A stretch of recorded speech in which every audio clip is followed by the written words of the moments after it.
یہ تب کی بات ہے جب میں 9 سال کی تھی۔ ہمارے قصبے سے 15 کلومیٹر کے فاصلے پہ میرے چچا کا کئی ایکڑ رقبے پہ پھیلا ایک پرانا فارم ہاؤس تھا، جسے میرے دادا نے اپنی جوانی میں انتہائی سستے داموں خریدا تھا۔ یوں لگتا تھا جیسے فارم کا اصل مالک بس اس سے جان چھڑانا چاہتا تھا، اور اس نے نہایت کم قیمت پر ہی فارم کو بیچ دیا۔ اب اس فارم کو چچا جان نے 2 حصوں میں تقسیم کر رکھا تھا۔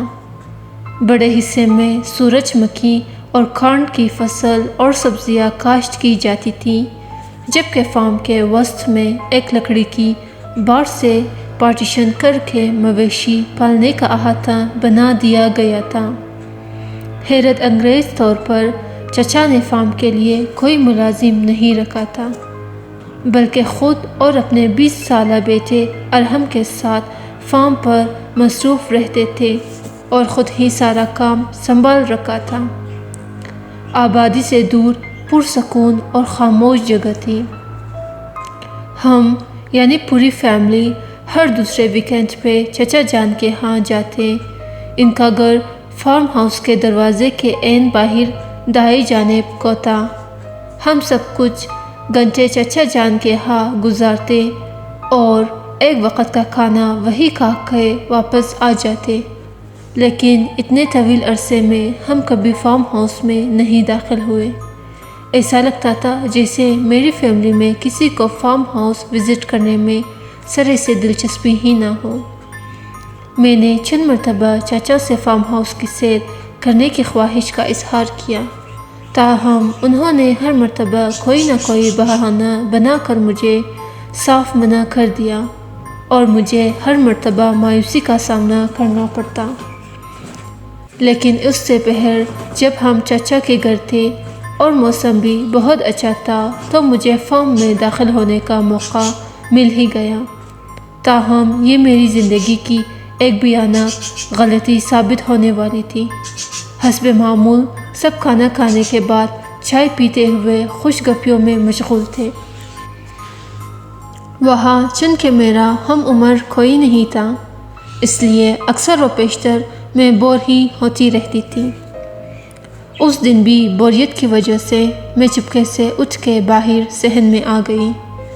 گھر کے چوبی دروازے کا ایک پٹ کھلا، جس سے چند فٹ کے فاصلے پر فارم ہاؤس کا مرکزی پارٹ صاف نظر آ رہا تھا، اور اس دن اس پارٹ پر باہر سے وہ بھاری تالا نظر نہیں آ رہا تھا جو اکثر و بیشتر وہاں لگا رہتا تھا۔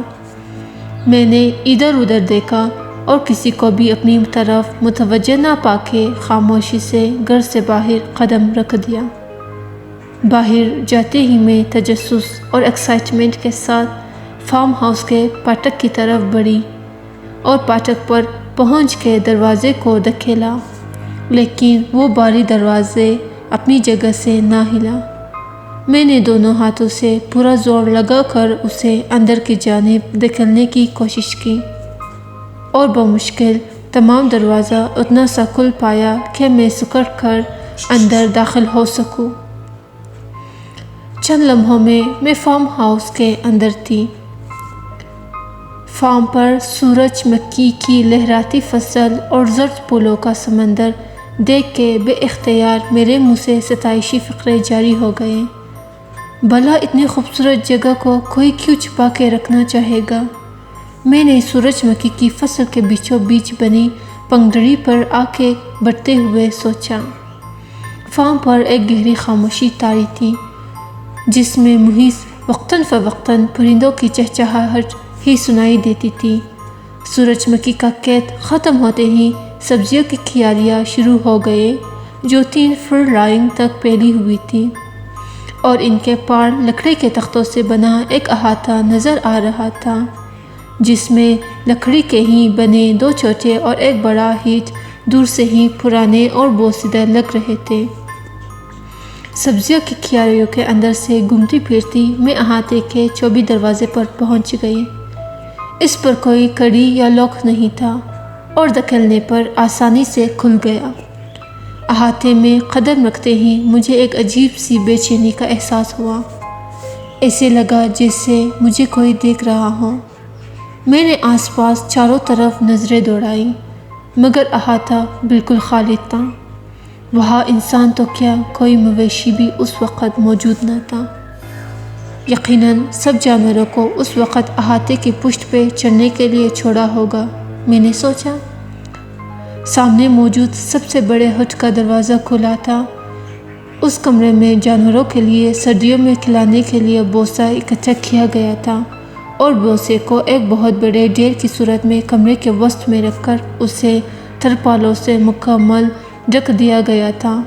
یہ ڈھیر کافی بلند تھا اور چھت سے تھوڑا ہی نیچے تھا۔ اسی وقت مجھے نہ جانے کیا سوچی کہ میں نے اس ڈھیر پر چڑھنے کا فیصلہ کیا۔ میں دیکھنا چاہتی تھی کہ میں اس کی چوٹی سے چھت کو چھو سکتی ہوں یا نہیں، اور یوں میں نے ایک طرف سے بوسے کے ڈھیر پہ چڑھنا شروع کر دیا۔ چوٹی پہ چڑھ کے میں نے چھت کو چھوا ہی تھا کہ دائیں جانب سے ابھرنے والے کچھ تیز کریدی آوازوں سے کمرے پر چھائی خاموشی ٹوٹ گئی۔ ایسے لگ رہا تھا جیسے کوئی جانور اپنے ناخنوں سے لکڑی کو کھرید رہا ہو۔ میں نے تیزی سے چہرہ گھما کر اس جانب دیکھا تو ایک بھیانک منظر میری آنکھوں کے سامنے تھا۔ وہ جو کچھ بھی تھا دیوار کے ایک کونے میں سکڑا سمیٹا دیوار کی جانب منہ کیے اپنے دونوں ہاتھوں سے دیوار کو کھرید رہا تھا، اور اسی وجہ سے وہ مکروہ آوازیں پیدا ہو رہی تھی۔ وہ مخلوق زردی مائل خاکی رنگ کی تھی، جس کا جسم انسان کی طرح تھا، مگر جیسے اس کے وجود میں گوشت کا ایک ریشہ بھی نہ تھا، بلکہ پیلی سی مردہ کھال جیسے ڈھانچے پر ہی لپیٹ دی گئی تھی۔ میں اس جی ریڑھ کی ہڈی کا ایک ایک مہرہ دیکھ سکتی تھی۔ یہ منظر اتنا مکروہ تھا کہ مجھے بے اختیار اکائی آ گئی۔ اس نے اپنا چہرہ میری طرف موڑا اور خوف سے میرا دل ایسے دھڑکنے لگا جیسے پسلیاں توڑتے ہوئے سینہ پاٹ کے باہر آ جائے گا۔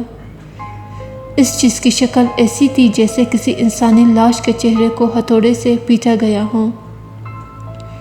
میں نے اپنے وجود کے ایک ایک خلیے کی طاقت اپنی ٹانگوں میں مجتمع کی اور جتنا تیزی سے ممکن تھا ڈھیر کی دوسری طرف اترتے ہوئے بیرونی دروازے کی طرف بھاگی۔ مجھے پشت پر کسی کے ہانپنے جیسی آوازیں آئی جو کہ قریب ہوتی جا رہی تھی۔ صاف ظاہر تھا کہ وہ جو کچھ بھی تھا میرا پیچھا کر رہا تھا۔ میں نے پوری قوت صرف کرتے ہوئے اپنے بھاگنے کی رفتار کو مزید بڑھا دیا اور چند لمحوں میں ہی سبزیوں کی کیاری کو پار کر کے سورج مکھی کے قید میں داخل ہو چکی تھی۔ مجھے اب بھی اپنے پشت پر ہانپنے اور غرانے کی آوازیں سنائی دے رہی تھی۔ میرا رخ فارم ہاؤس کے مرکزی گیٹ کی طرف تھا۔ بس پہنچ گئی میں نے بھاگتے ہوئے سوچا، لیکن جیسے ہی میں سورج مکھی کے قید سے نکلی میرا پیر پوری طرح سے رپٹا اور میں منہ کے بل زمین پر گری، اور بمشکل 3 سیکنڈ میں وہ مخلوق میرے سر پر تھی۔ میں نے خوف سے آنکھیں بھینچ لیے۔ اب غرانے کی آواز کے ساتھ اس مخلوق کی یخ ٹھنڈی سانس مجھے گردن کے پشت پر محسوس ہو رہی تھی۔ مرکزی گیٹ بند تھا۔ مجھے اپنی موت کا یقین ہو چکا تھا۔ تبھی مجھے کسی کتے کی بری طرح سے بھونکنے اور غرانے کی آواز آئی، اور ایسا لگا جیسے کسی چیز نے میرے اوپر سے دوسری جانب چھلانگ لگائی ہو۔ یہ چچا کا کتا سکٹو تھا جو نہ جانے کس وقت فارم میں آیا تھا۔ اس نے ہی مجھے نامعلوم مخلوق کے شکنجے میں دیکھ کر اس پر چھلانگ لگائی تھی اور اسے ریختہ ہوا سورج مکھی کے قید کے اندر جا گرا تھا۔ کتے کی بری طرح سے غرانے کی آوازوں کے ساتھ فصل ایسے ہل رہی تھی جیسے 2 درندے آپس میں ٹکرا گئے ہوں۔ میں ہمت کر کے اٹھی اور بے تحاشا مرکزی گیٹ کی طرف بھاگی۔ میں گیٹ پر پہنچی ہی تھی کہ گیٹ کھل گیا۔ چچا اور پاپا فارم میں داخل ہوئے، جو شاید مجھے غائب دیکھ کر اور پھر کتے کے غرانے کی آوازیں سن کر فارم ہاؤس کی طرف بھاگے تھے۔ میں بہت بری طرح سے گھبرائی ہوئی تھی اور مجھ پہ سکتہ طاری تھا۔ مجھے فوراً واپس چاچو کے گھر میں پہنچا دیا گیا، جہاں میرے ہوش بحال ہونے میں کافی دیر لگ گئی۔ تب میرے قریب تھے اور سبھی میری حالت پر پریشانی دکھا رہے تھے۔ میری حالت قدرے سنبھلی تو پاپا نے مجھ سے پوچھنے کی کوشش کی کہ فارم میں مجھ پر کیا آفات آ پڑی تھی۔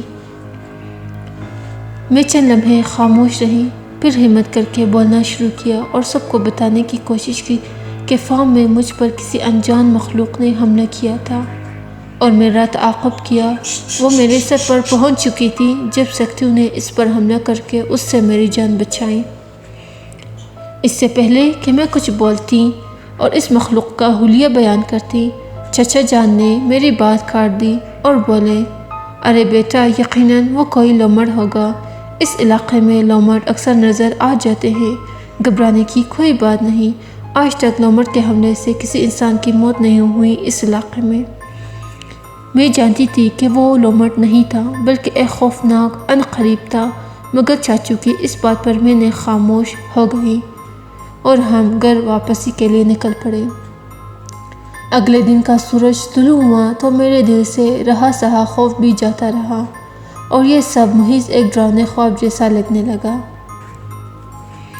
اور چند دن میں واقعی یہ سوچنے لگی کہ کہیں واقعتاً ایسا تو نہیں کہ وہ مخلوق دراصل ایک لومڑ یا کوئی اور مقامی جانور ہو جسے میں تنہائی، خوف اور کمرے میں روشنی کم ہونے کی وجہ سے ڈراؤنا عنفریب سمجھ بیٹھی۔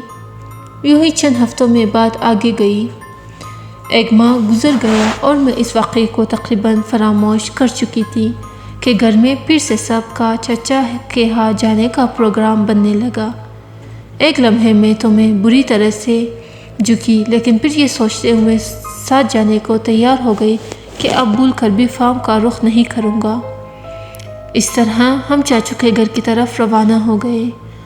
گاڑی سے اترنے کے بعد میں نے فارم ہاؤس کی طرف ایک نظر دیکھا اور اس سے نظریں چراتے ہوئے سب کے ساتھ چاچو کے گھر پہنچ گئی۔ سب کچھ ایک دم نارمل تھا، گویا وہ واقعہ سب کو ہی بھول چکا ہوں۔ میں چاچا کے گھر سب سے ملنے کے بعد کچن میں چلی گئی جہاں چچی کوکنگ میں مصروف تھی۔ انہوں نے حسب معمول مجھے پیار کیا اور حال احوال پوچھا۔ بیٹا، اوپر جاؤ اور اسٹور روم سے اس میں چینی بھر لاؤ پلیز، آنٹی نے مجھے ایک جار پکڑاتے ہوئے کہا۔ میں جار پکڑے 24 سیڑھیاں چڑھتے ہوئے دوسری منزل پر پہنچی۔ اسٹور روم گیلری کے اختتام پر تھا۔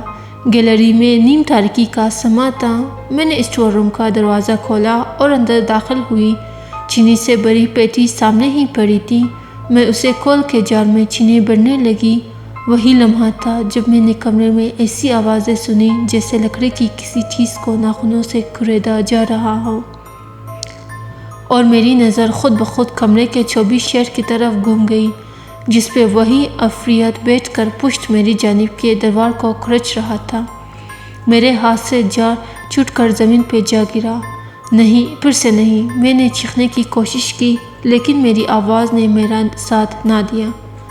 مجھے ایسا محسوس ہوا جیسے میرے جسم میں جان نہ رہی ہو۔ میں نے پلٹ کر دروازے کی طرف بڑھنا چاہا تو مجھے لگا جیسے میرے قدم من کے ہو چکے ہوں۔ تبھی میں نے اسے شیڈ سے اترتے دیکھا۔ میں نے جسم کا پورا زور صرف کرتے ہوئے خود کو دروازے کی طرف دھکیلا اور دروازے سے ٹکرائی۔ دروازہ کھل گیا اور میں ایسے زمین پہ گر گئی کہ میرا آدھا جسم کمرے میں اور آدھا گیلری میں تھا۔ تبھی مجھے کسی نے بازو سے پکڑ کے جھٹکے سے اپنی طرف کھینچ لیا اور میرے حلق سے چیخ نکل گئی۔ بیٹا، گھبراؤ نہیں، یہ میں ہوں۔ میرے کانوں میں چاچو کی آواز پڑی اور میری جان میں جان آئی۔ چاچو نہ جانے کب اوپر آئے تھے اور انہوں نے مجھے دروازے سے باہر گرتے دیکھا تو بازو سے پکڑ کے باہر اپنی طرف کھینچ لیا۔ اب چاچو کی نظریں اسٹور کے اندر کا جائزہ لے رہی تھیں اور ان کے چہرے پہ خوف و فکر کے ملے جلے تاثرات تھے۔ بیٹا، میرے ساتھ آؤ، مجھے تم سے کچھ بات کرنی ہے۔ چچا نے میرا ہاتھ پکڑ کے مجھے نیچے کی جانب لے جاتے کہا اور میں جڑی سہمی ان کے ساتھ چل پڑی۔ چاچو مجھے ساتھ لیتے ہوئے واپس پہلی منزل پر آئے اور باہر صحن کی طرف چل دیے۔ بیٹا، بھلے ہی آپ ابھی بہت چھوٹی ہوں، لیکن جو کچھ میں بتا رہا ہوں اسے غور سے سننا اور ذہن نشین کر لینا، کیونکہ معاملہ تمہاری زندگی اور سلامتی کا ہے۔